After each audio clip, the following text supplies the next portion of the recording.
오늘은 마태복음 4장 말씀을 가지고 사람의 아들, 하나님의 아들이라는 제목으로 말씀을 전하도록 하겠습니다. 오늘 본문에서 예수님은 성령에 이끌려 광야로 가십니다.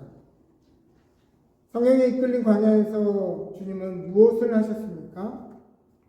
공생애를 시작하기 전에 사람이 없는 들판에서 예수님이 가지고 계신 어떤 신비한 기적과 내공을 연습하러 가신 것입니까? 사람들 없는 들판에서 마법을 연습하러 가신 거예요? 아니죠. 아니면 그 광야에서 하나님의 비밀한 계시를 받으러 가신 것입니까? 성경은 그것도 아니라고 이야기합니다. 오늘 성경은 정확하게 예수님이 광야로 가신 목적이 무엇이냐? 마귀에게 시험을 받으러 가셨다라고 성경은 기록하고 있습니다. 바울의 전도 여행처럼 성령에 이끌리면 때로는 우리가 걸어야 하는 삶의 길을 막으시기도 하고, 빌립처럼 갑자기 광야로 이끄셔서 그곳에서 에디오피아 내시를 만나 복음을 전하게 만드시기도 하고, 스데반처럼 성령이 충만하여 인생 최대의 설교를 하게 하시고는 그 자리에서 순교하게도 하십니다. 그러니까 우리가 성령의 인도함을 받는다는 것이, 성령의 인도함을 받으면 무조건 우리가 생각하는 아름답고 좋고 우리가 계획했던 대로 될 것이다라고 하는 상상은 버려야 합니다. 성령에 이끌리면 때로는 우리를 마귀의 시험을 받게 방해로 인도하시기도 하고, 길을 막으시기도 하고, 우리를 전혀 예상치 못한 길로 인도하시기도 하고, 또 때로는 우리의 삶의, 우리 인생의 여행을 우리가 예상치 못한 곳에서 마치기도 하시는 것이 바로 성령의 인도하심입니다.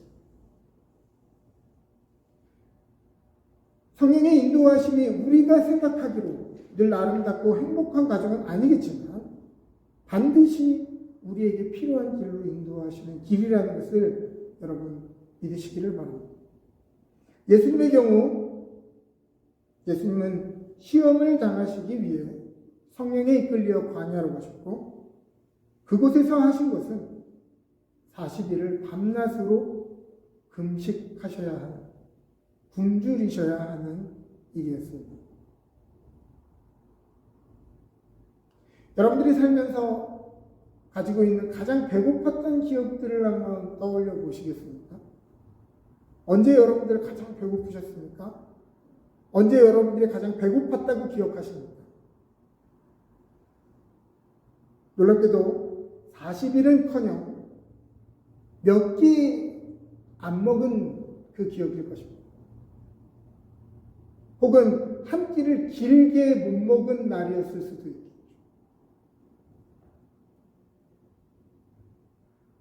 예수님이 40일 금식하셨다고 하는 이 내용이 얼마나 대단한 것인지, 저도 예수님처럼 살아보고자 금식 기도원에 내가 40일 금식해보겠다, 한 살이라도 더 젊을 때 해보리라 하면서 제가 신학교 때 들어갔다가 일주일 만에 도망친 얘기 했죠. 일주일 만에 도망쳤어요. 여러분 일주일 여러분 비웃으시죠?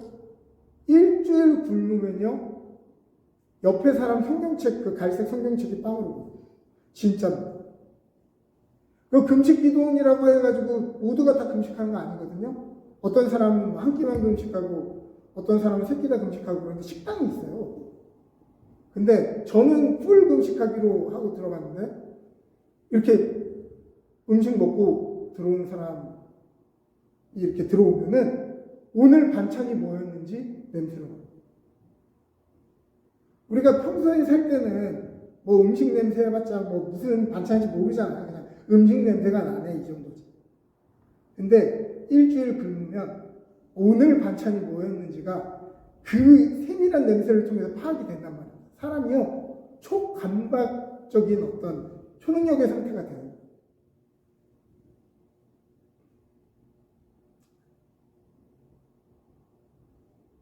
예배당 앞에 걸린 휘장이 국수처럼 보일 때, 난 더 이상 금식을 하면 안 되는구나. 이러다 사고 치겠다 싶어가지고 하산했어요. 그리고 제가 그 이후로 성경에 예수님의 이 40일 금식의 이야기를 볼 때마다 대단하다. 예수님은 참 대단한 분이다. 라는 생각을 해봅니다. 자, 예수님이 40일을 굶으셨으니 얼마나 배고프셨을까를 상상하는 건 저에게는 어려운 일이 아닙니다. 저는 일주일 굶고 죽을 것 같았으니까요. 모든 게 막 다 빵과 음식으로 보였어요. 그럼 예수님이 40일을 굶으셨을 때 예수님은 정말 초인적인 능력으로 견뎌내시고 막 버텨내신 것이 아니라 예수님 눈에도 저기 돌아다니는 돌덩이가 빵처럼 보였을 것입니다. 정말 너무 배고프면 그렇게 돼요.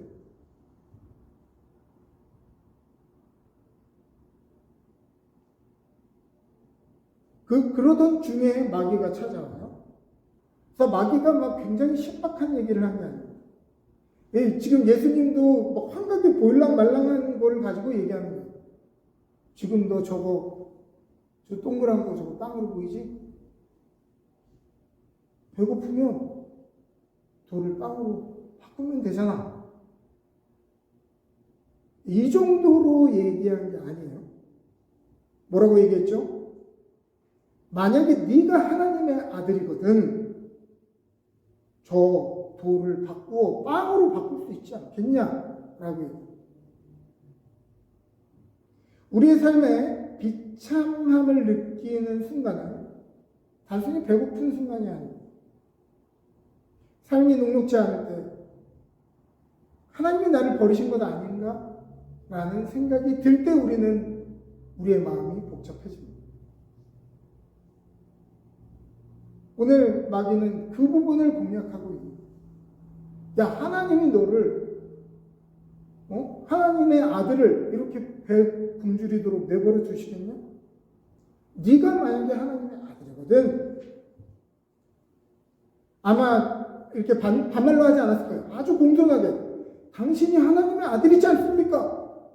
그러면 당연히 저 돌을 빵으로 바꿀 수 있지 않나요? 당연히 막 예수님을 응원하면서 얘기하지 않았겠어요?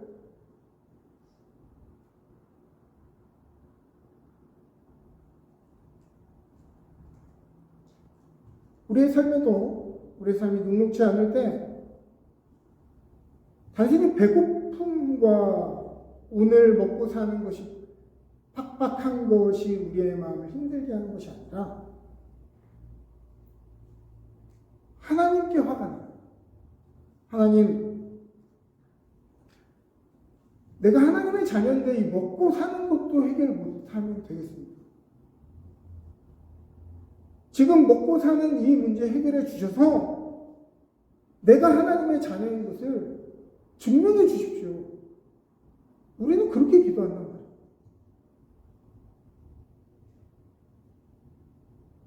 우리는 꼭 40일을 굶지 않아도 내 스스로 틀리지 않았음을 하나님의 소중한 자녀임을 증명하기 위해서 견디지를 못하는 사람입니다. 조금이라도 하나님이 우리의 삶의 배고픔과 우리의 삶의 여러 가지 풍성한 것들을 잠시 끊으실 때 우리는 견디지 못하는 사람들이라는 거예요.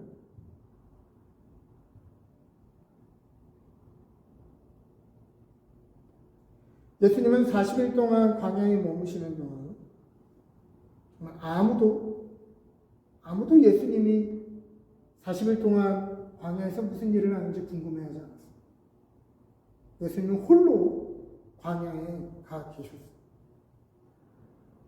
예수님은 하나님의 아들이고 이제 인류를 위해서 험한 십자가의 길을 걸어야 하는데 아무도 그분의 길을 응원해 주지 않았어요. 아무도 그분의 이 새로운 길의 시작을 격려해 주지 않는단 말입니다.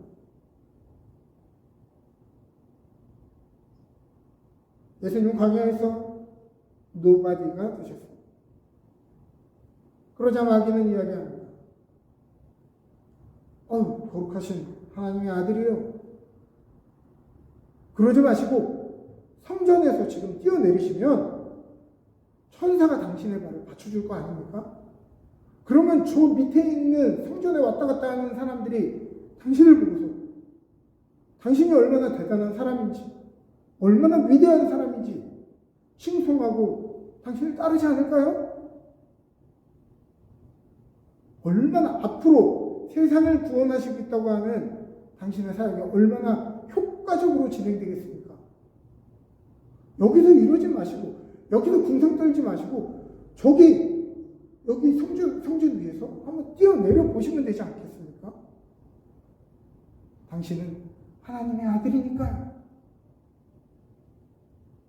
이 말은 얼마나 그럴듯합니까?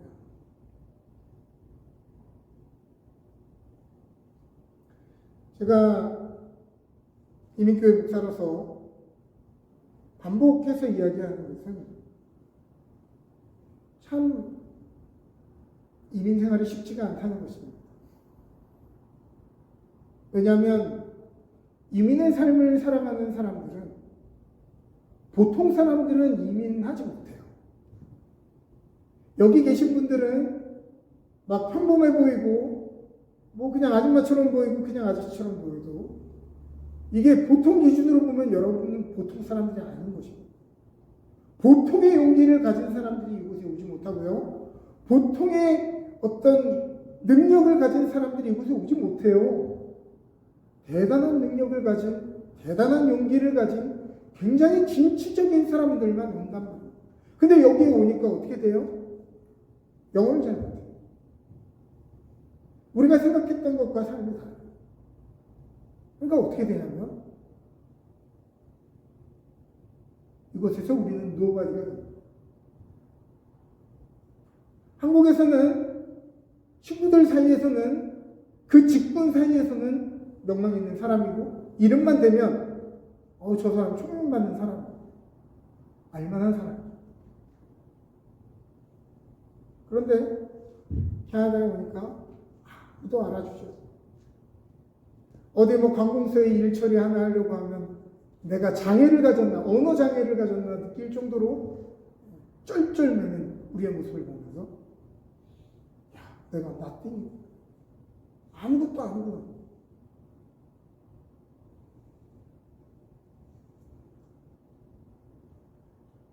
우리가 이 땅에 살아가면서 캐나다가 참 이러니 저러니 여기 외국인들은 어쩌고 저쩌고 하는데 사실 생각해보면 사실 우리가 외국인이죠.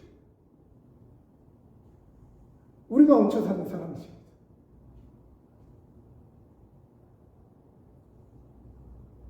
여러분 모두 사실 대단한 사람들이지만 이곳 캐나다에서 소수자요. 노바디로 살아가는 것은 참으로 쉽지 않은 일입니다. 외로움, 자신의 무가치함에 몸서리치면서 자기를 증명하고 싶은 것이 정상이에요.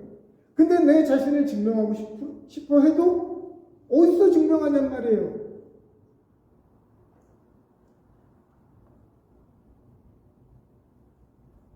그래서 가끔 너무 울컥해서 교회에서 자기를 증명하려고 하는 분들이 있습니다. 그런 분들이 뭐 안타깝지만 교회를 갈라지게 하기도 하고 너무 많은 사람들을 아프게 하는 것을 보기도 하죠. 왜 나를 안 알아주냐? 라고 하는 이 삶의 문제. 우리에게 자유하지 못하는 이야기 중에 하나입니다. 우리는 또 합리적인 신앙을 가지기를 원합니다. 결과만 못하면 수단은 얼마든지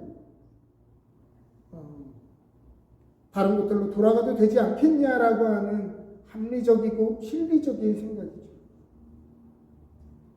그래서 믿는 사람이 세상의 방법을 잠깐 택하더라도 성공해서 돈 많이 벌어서 하나님께 영광 돌리고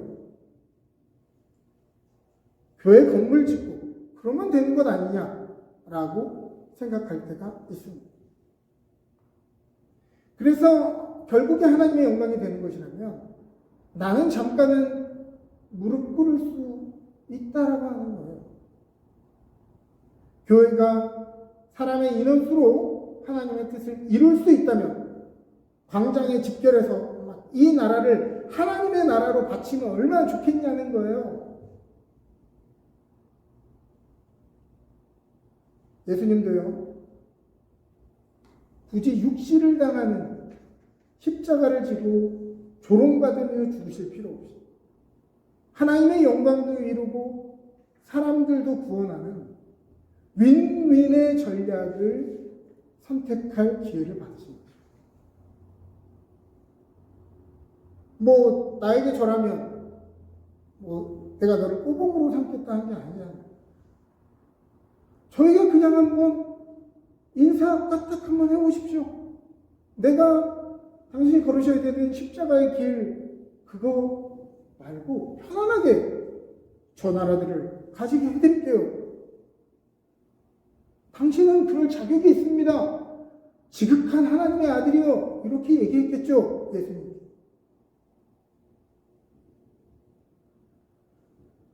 십자가의 희생 없이, 자기 부인 없이 사람들에게 인정받으면서 하나님의 영광도 이룰 수 있다면 누구라도 그 길을 선택하고 싶지 않겠냐는 것.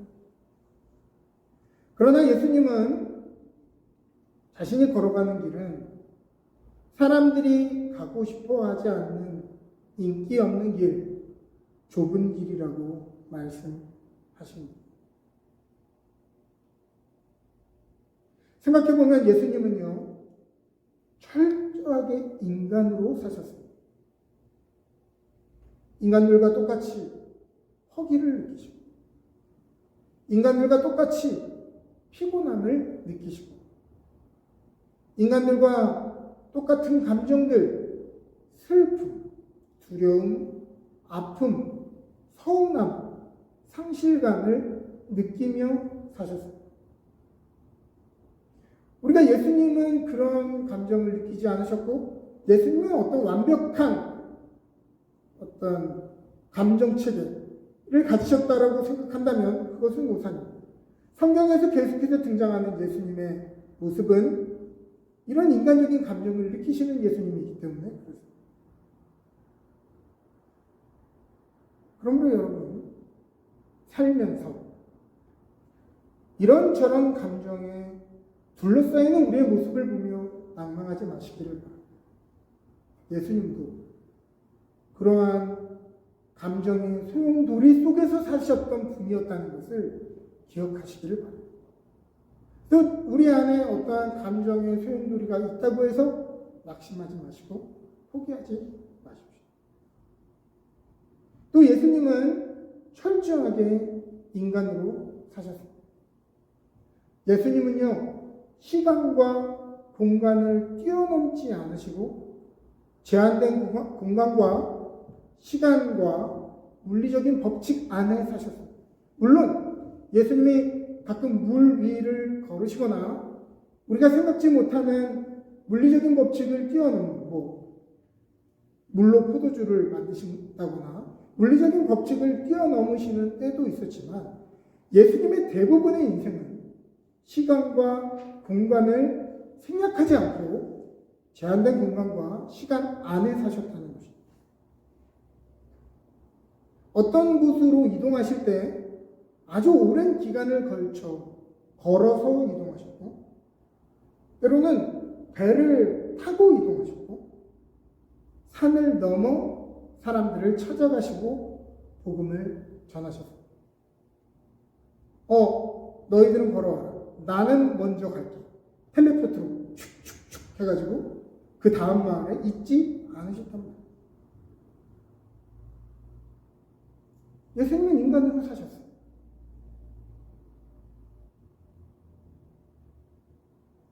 오늘 우리도요, 오늘을 삽니다. 여기 있는 것도 아니고 저기 가 있는 것도 아닌 삶을 살아서는 안 될 것입니다. 오늘 우리가 살아야 하는 삶, 오늘 우리가 만나야 하는 사람, 오늘 우리가 성실해야 하는 삶의 자리는 저기가 아니라 오늘 바로 여기라고 하는 것이죠. 또 예수님은 완전한 인간으로 사셨습니다. 민중의 한복판, 저작거리 인생들과 어울리며 때로는 술과 유흥을 즐기는 사람이라는 놀림을 받으십니다. 그들과 함께 먹고 함께 유숙하시고 어울리면서 누군가의 아들로 또 누군가의 형제로 누군가의 선생으로 누군가의 이웃으로 사셨습니다.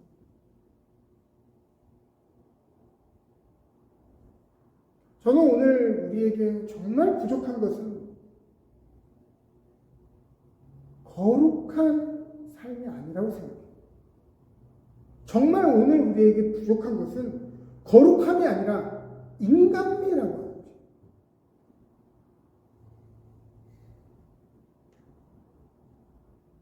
여러분, 인간미는 굉장히 속된 것이고 거룩함이 굉장히 숭고한 것 같죠? 아니요. 예수님은 인간미를 통해서 당신이 어떤 분이신가를 드러내십니다. 인간이 인간답게 사는 것은 쉬운 얘기처럼 보이지만 얼마나 어렵고 숭고한 일이란 말입니다. 예수님은 자기 자신을 사람들에게 소개하실 때 나는 지극히 높은 하나님의 아들이다. 혹은 태초부터 있었던 로고스, 말씀이다. 이렇게 자신을 표현하지 않으십니다. 자기 자신을 표현할 때 한 번도 그런 식으로 자신의 신성을 표현하기보다 늘 회중들 앞에서 자신을 사람의 아들로 소개하셨어요. 인자, son of man. 나는 사람의 아들이다 라고 소개하십니다. 내가 너희와 함께 있지만 나는 사실은 더 나은 곳에 있어야 하는 존재가 아니라 나는 지금을 위하여 작은 소자 하나인 바로 너희를 위하여 그들이 하나님의 나라와 온전함을 꿈꾸도록 내가 이곳에 보냄을 받았다라고 이해하셨습니다.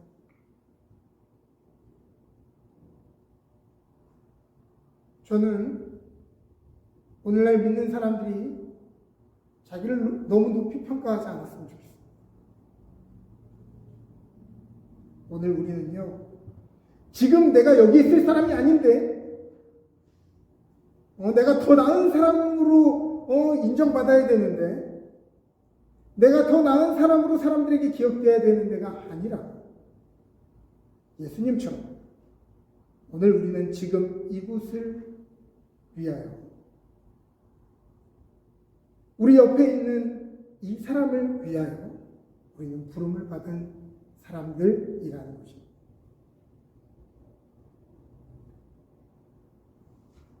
그러나 동시에 예수님은요, 하나님의 아들로 사셨습니다. 사람들은 예수님을 알아보지 못했고 그분을 홀대하고 그분을 비방하고 조롱하였지만 예수님이 그들이 말하는 평판에 휘둘리거나 인정에 목말라 하거나 자신을 변증하지 않으시고 이른 새벽 감람산에 나가 하나님 앞에서 홀로 앉으셔서 아들의 영광을 누리셨습니다. 그러니까 예수님이 하나님의 아들로 본인이 만족했던 것은 사람들에게 내가 하나님의 아들이라는 것을 인정받아서가 아니라 다른 사람들은 다 인정하지 않아도 무시하여도 비방하여도 그저 새벽에 하나님 앞에 앉아 있는 것으로 자신이 하나님의 아들인 것을 충분히 아셨다는 거죠.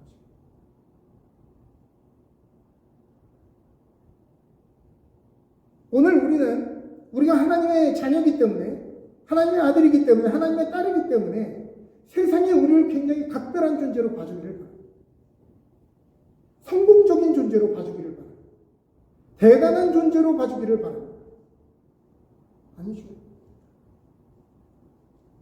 세상은 우리를 알아주지 못해요. 때로는 우리의 친구들이 날 조롱해도 우리의 가치를 증명하고 확인받아야 하는 것은 하나님 한 분 앞에서라고 하는 거죠. 많은 사람들이 하나님 앞에서 내가 누군지 확인하는 시간들을 충분히 가지지 않기 때문에 자꾸 사람들에게 자기가 누군지를 구걸합니다. 내가 누굽니까? 내가 소중한 존재지요. 내가 대단한 존재지요. 자꾸 구걸하는 이유는 우리가 하나님 앞에서 그 존귀한 우리의 존재를 확인하려 하지 않기 때문입니다. 예수님은 하나님의 아들로 사셨습니다.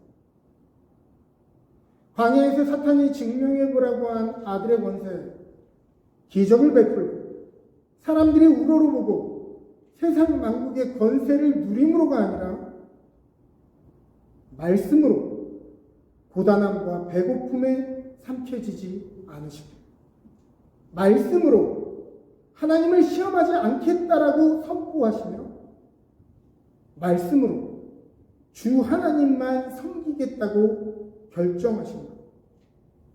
사탄을 무한하게 만드시고 하나님 독생자의 권세를 증명하셨습니다.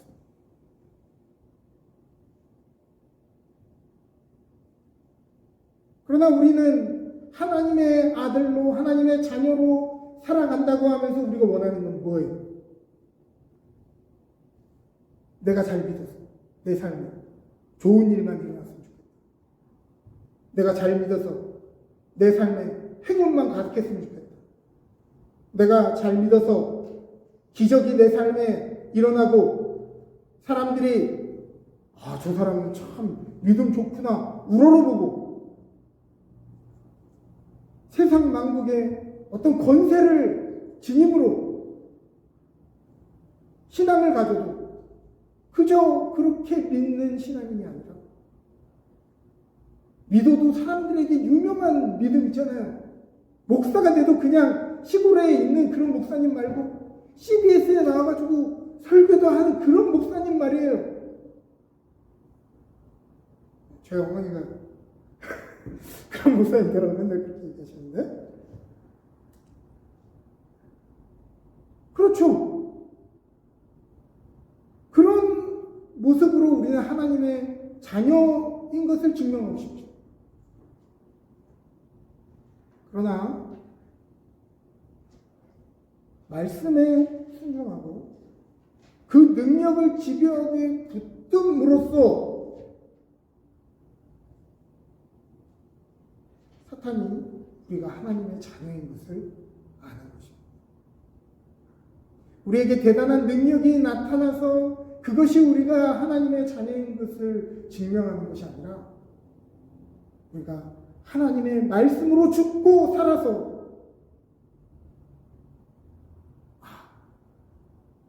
저 사람, 저 영혼, 저 인간은 하나님의 아들이구나 인정하게 될 수밖에 없다는 것입니다.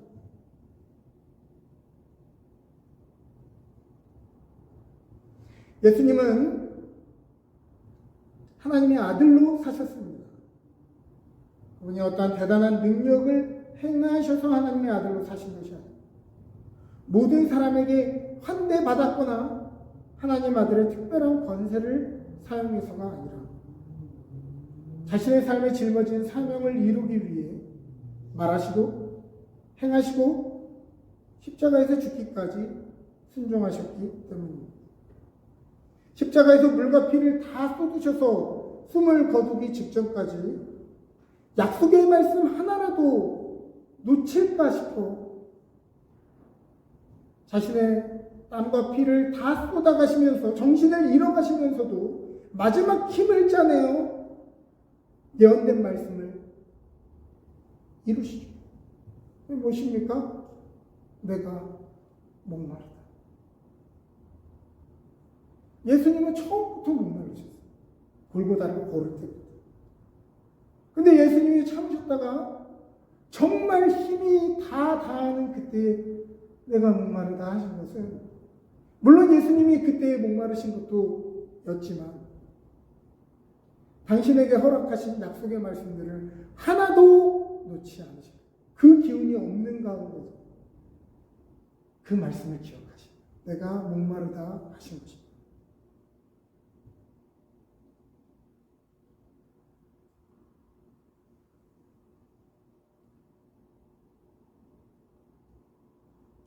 기독론의 핵심인 완전한 인간이면서 완전한 하나님이 되신다고 하는 것은 예수님의 신성과 인성이 동시에 있어야만 온전한 구원을 이룰 수 있다고 하는 신학적이고 형식적이고 논리적인 당위성에서 나온 것이 아닙니다.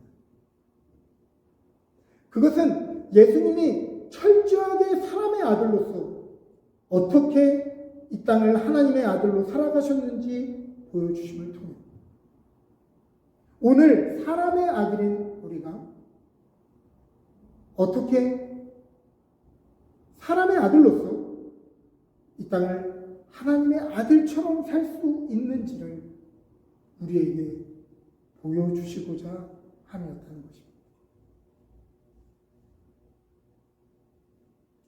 우리에게 시인으로 알려진 칼릴 지브라는 사람의 아들 예수라고 하는 책이 있습니다. 이 책은 예수 그리스도가 살았던 시절에 예수님을 만났던 각기 다른 51명의 사람들이 자신들이 본 예수님에 대해 이야기하는 형식으로 쓰여져 있습니다.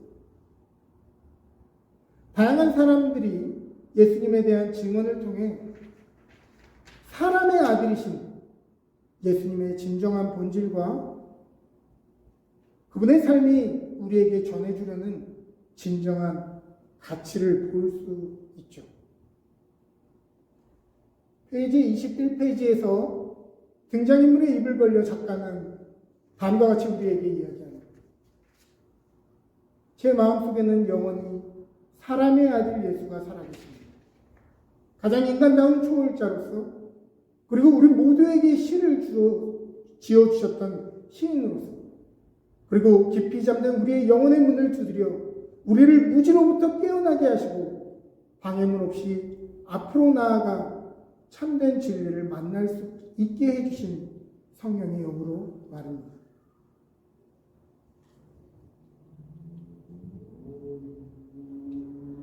하지만 오늘 우리 많은 사람들은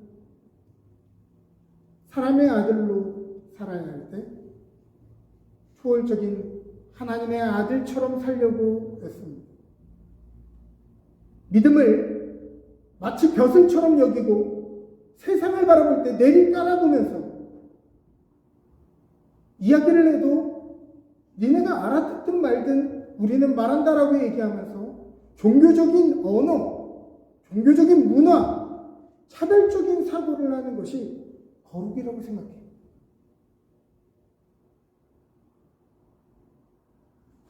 더 세상과 구별된 어떤 행동을 할수록 우리가 더 거룩한 존재가 된다고 생각하는 것 같습니다. 세상과 분리되어 살아가려고 합니다. 그런데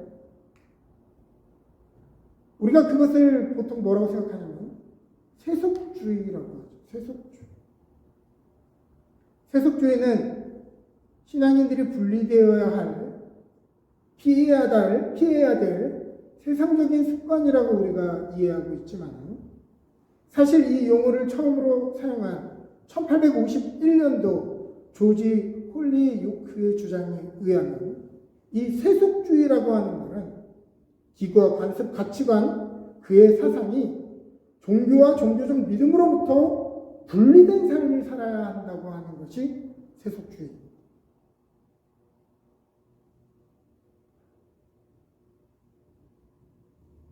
그러니까 세상에 속해서 살아가는 것이 세속주의가 아니라 세상에는 세상의 방법대로 사는 삶이 있고 교회에 오면 교회에서 사는 삶의 방식이 있다고 하는 거예요. 그리고 그 두 가지는 참견하면 안 된다. 정치와 종교는 늘 분리되어 서로 참견하면 안 된다. 이것이 대표적인 세속주의라고 하는 거죠.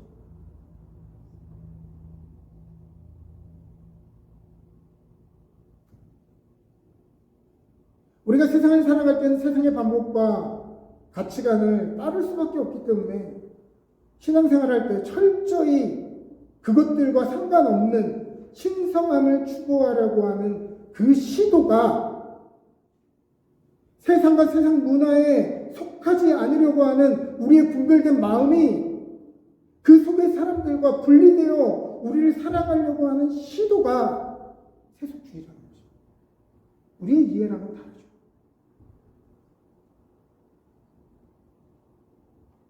그러나 우리는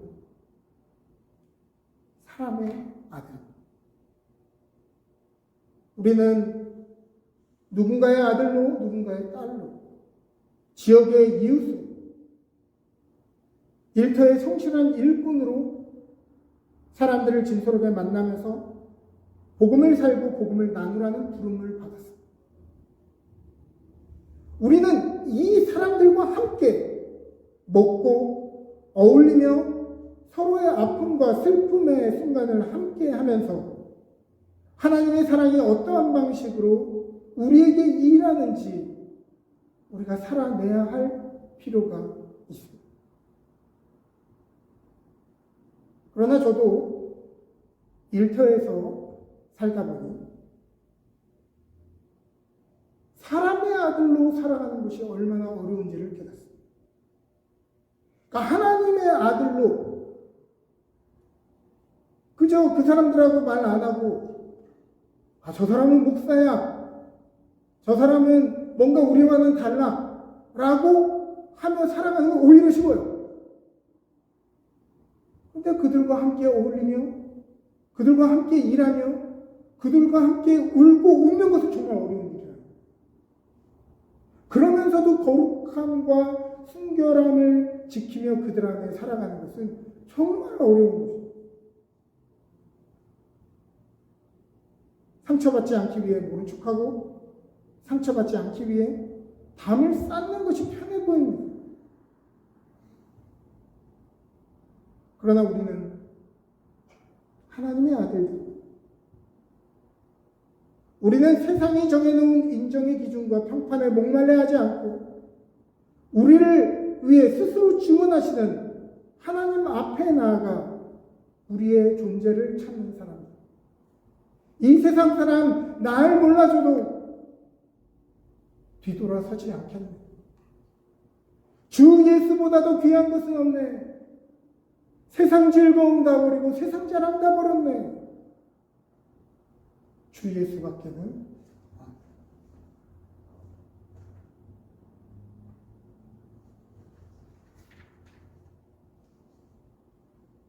우리는 하나님 앞에 잠잠히 뿌리를 내리고 앉아 그것을 우리의 힘의 근원으로 누리는 사람들입니다.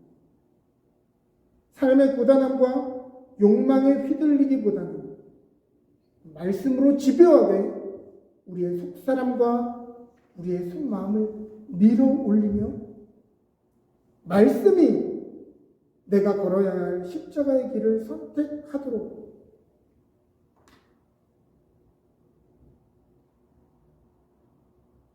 우리에게 힘을 주십니다.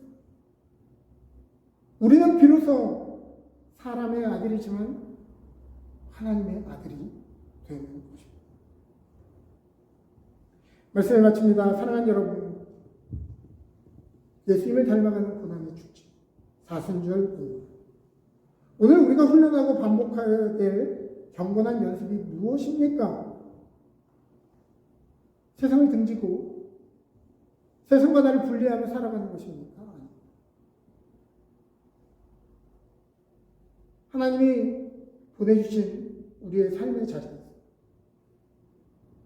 하나님이 보내주신 사람들 한복판에서 참 인간의 아들로 살아갑니다. 의리 있는 인간미 있는 삶을 살아가면서 동시에 참 하나님의 아들로 사는 것입니다. 예수님은 성령에 이끌려 이 고난을 받으셨어요. 예수님이 성령에 이끌려 받으신 고난과 시험은 단순히 어떤 세 가지의 테스트가 아니라 인간의, 사람의 아들로서 어떻게 하나님의 아들로 살아갈 수 있는지에 대한 시험이었어요. 예수님은 승리하셨고 오늘 본문을 통해 우리에게 보여주고 계신 거죠. 오늘 우리도 성령에 이끌려 이 사순절 기간 동안 이러한 합당한 시험과 훈련을 받아야 할 줄 믿습니다. 그럴듯한 비전과 패기와 부족함이 없는 지식으로 가득한 삶보다는 부끄러움을 알고 삶의 한순간 한절이라도 제대로 사람답게 살아내려는 진솔함이 오늘 우리에게 필요한 줄 믿습니다. 찬양의 가사처럼 내가 노래하듯이 내가 얘기하듯이 사는 삶, 믿는 것과 말하는 것이 하나가 된 삶,